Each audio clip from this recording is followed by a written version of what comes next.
اللہم صلی علی محمد وعلی آل محمد۔ پیدا ہوئے بچے کا نام رکھنے کا سنت طریقہ بتانے۔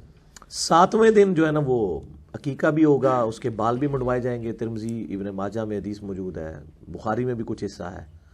عقیقہ کیا جائے گا، نام ڈکلیئر کیا جائے گا اس کا، اور ختنے کروائے جائیں گے۔ ختنے تو آپ خیر پہلے بھی کروا سکتے ہیں، 7ویں دن جو ہے عقیقے کی جو ڈیٹ ہے وہ 7واں دن ہے۔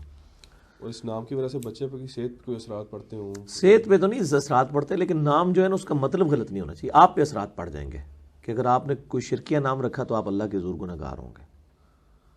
باقی نام سے اگر اثر پڑنا ہوتا میرے بھائی، تو دنیا میں اگر لوگ کہیں گے جی فلاں نام کا بندہ مشہور ہو گیا تو میں اپنے بچے کا نام وہی رکھ دوں تو مشہور ہو جائے گا۔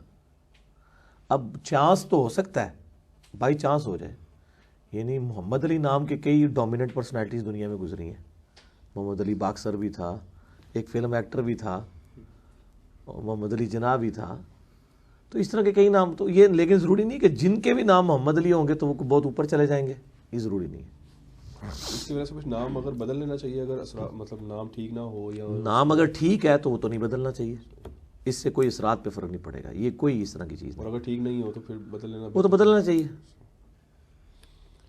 کئی نام ایسے ہیں جن کے مطلب ٹھیک نہیں ہے لیکن کام چل رہے ہیں۔